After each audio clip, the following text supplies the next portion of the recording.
আল্লাহর হাবিব বলেন, ইযা আরাদাল্লাহু বিল আমিরি খায়রান জাআলা লাহু ওয়াজিরা সিদকিন। আল্লাহ পাক যখন কোন ব্যক্তির কল্যাণ চান, কোন শাসকের কল্যাণ চান, আল্লাহ পাক তার মন্ত্রীদেরকে ভালো বানায় দেন। আর যখন অকল্যাণ চান, শয়তানগুলাকে সঙ্গী বানায় দেন। ঠিক কিনা বলে?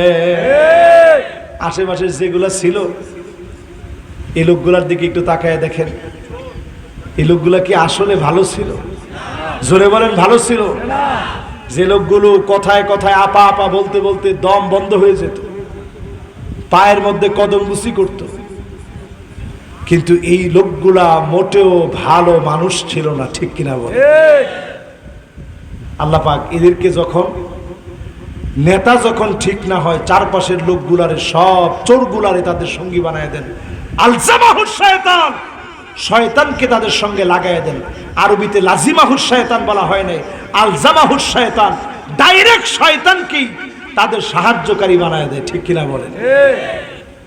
কয় নাম্বার শেষ? জোরে বলেন। এবার বাকি আছে আর মাশাআল্লাহ, কোমর ধরছে আপনাদের। আমি লক্ষ্য করছি খুব সুন্দর মনোযোগ নিয়ে আপনারা শুনতেছেন। আমি লক্ষ্য করছি এক ভাই আস্তে আস্তে বাতাস দিচ্ছিল আর শুনতেছিল, এখন বাতাসও বন্ধ হয়ে গেছে, চুপচাপ মনোযোগ নিয়ে শুনতেছে। তাহলে একটা দুইটা তিনটা বলতে বলতে কত নাম্বারে আসছি? এই 8 নাম্বারটা বলা পর্যন্ত আপনার কাছে কি মনে হয় এটার বাইরে আর অন্য কিছু থাকতে পারে? 9 নাম্বারে আল্লাহর হাবিব বলেন, মান মাতা ওয়া মুফারিকুন লিল জামাত। আপনি জামাতবদ্ধ হলেন না, একত্রে থাকলেন না, দিন বিজয়ের জন্য প্রচেষ্টা করলেন না, ইয়ামুতু মাইতাতান জাহিলিয়া। জাহিলিয়াতের মৃত্যু আপনার হবে। নিজেকে অনেক বুজুর্গ মনে করবেন। জমিনে দিন কায়েমের জন্য যদি প্রচেষ্টা না থাকে, জাহালতের মৃত্যু হবে, জাহেলদের মৃত্যু হবে। যদি ইমানদারের মতো মরতে চান, দিন বিজয়ের জন্য আশা লাগবে। ঠিক কিনা বলেন? আর জোরে বলেন। কয় নাম্বার হাদিস? এবার 10 নাম্বার হাদিসের ভিতরে 6টা গুরুত্বপূর্ণ পয়েন্ট। কত নাম্বার? 6টা গুরুত্বপূর্ণ পয়েন্ট। 10 নাম্বার একেবারে কানটা খাড়া করে দিয়ে শুনে। আল্লাহর হাবিব বলেন, উদুস সিত্তান বাইনা ইয়াদাইস সাআত। দুনিয়ার শেষ দিকে কিয়ামত গণায় যখন যাবে, কেমনে বুঝবা? 6টা আলামত দিয়ে বুঝে নিও।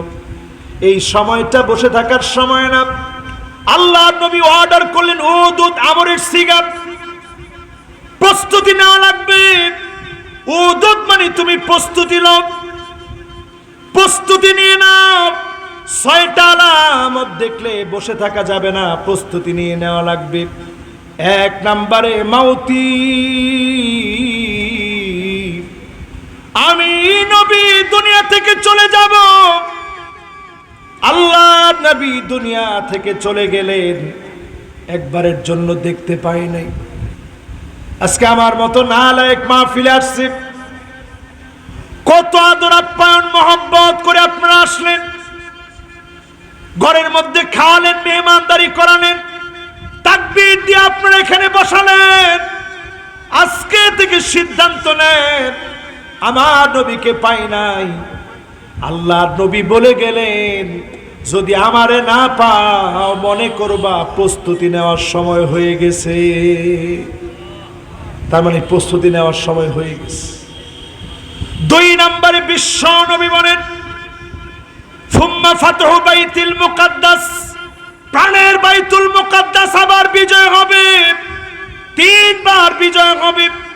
একবার ওমরে ফারুক রাদিয়াল্লাহু তাআলা আনহুর সময় বিজয় হয়ে গেছে, আরেকবার সালাউদ্দিন আইয়ুবী বিজয় করেছে, আরেকটা বার বাকি আছে। কালেমার পতাকা যিনি উড্ডীন করে দিবেন তিনি কে? আল্লাহ। 2 নাম্বারটা শুধু আমরা এখনো পাই নাই, অপেক্ষায় আছি। 3 নম্বরে নবীজি বললেন, সুম্মা মাউতানুন ইয়াখুযু ফীকুম কাকুআসিল গনাম। ছাগলে ঠান্ডা লাগলে যেমন কাশতে থাকে, নাক দিয়ে শ্লেষ্মা ঝরতে থাকে, আপনারা কি বলেন?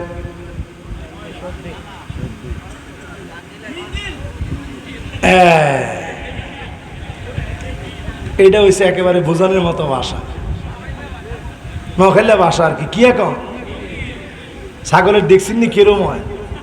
একদিকে কাশতে থাকে কাশতে থাকে, মনে হয় আর বাঁচত না, এরম হয় না নেই? হায় হায় হায় রে, খানা দানা সব ছেড়ে দেয়, নাক দিয়ে জল পড়তে থাকে আর কাশতে থাকে। সোজা বাংলা আপনারা কোন হিঙ্গিল কেন? তো চিন্তা করেন, এইরকম একটা ঠান্ডাজনিত মহামারী আসবে 1400 বছর আগে, 1450 বছর আগে নবীজি বলে গেলেন। এই হাদিসটা মিলে না মিলে না? কি নাম যেটা আসছিল? সবাই কম। নোয়াখালীর এক মহিলারে জিজ্ঞাসা করছে, করোনা দেখছি নিকো? ফান দি খাই ফেলাইছি। হ্যাঁ, কোন জায়গায়? ও আরেকজনে জিজ্ঞাসা, আমরা করোনাতে। ও হায় হায় হায় রে, হে মেয়ের কথা ভুলে গেছি, অনেকদিন নাই তো। উনি মাইকের মধ্যে বলছে, আমরা করোনার চাইতে শক্তিশালী। ওরে বাবু রে বাবু, বেটা একটারও সে করোনার সময় খুঁজি পাওয়া যায় না। সব আল্লাহর কাছে কইছে, আল্লাহ যা সিডিংবাজি করছে আল্লাহ মাফ করে দেন। ঠিক কিনা বলেন? এবার একটু মাহফিল থেকে মন দিয়া বলেন তো দেখি, এই করোনা কি সাহাবায়ে কেরাম দেখছে? তাবি দেখছে, তাবি দেখছে, আইমে মুজতাহিদিন দেখছে? আমার দাদাও তো দেখে নাই, আপনাদের অনেকের দাদা দেখে নাই, অনেকের আব্বা দেখে নাই, আম্মা দেখে নাই, বন্ধু বান্ধব পর্যন্ত দেখে নাই, আপনি দেখছেন। ঠিক কিনা বলে? তার মানে বোঝা যায় আমরা প্রস্তুতি নেওয়া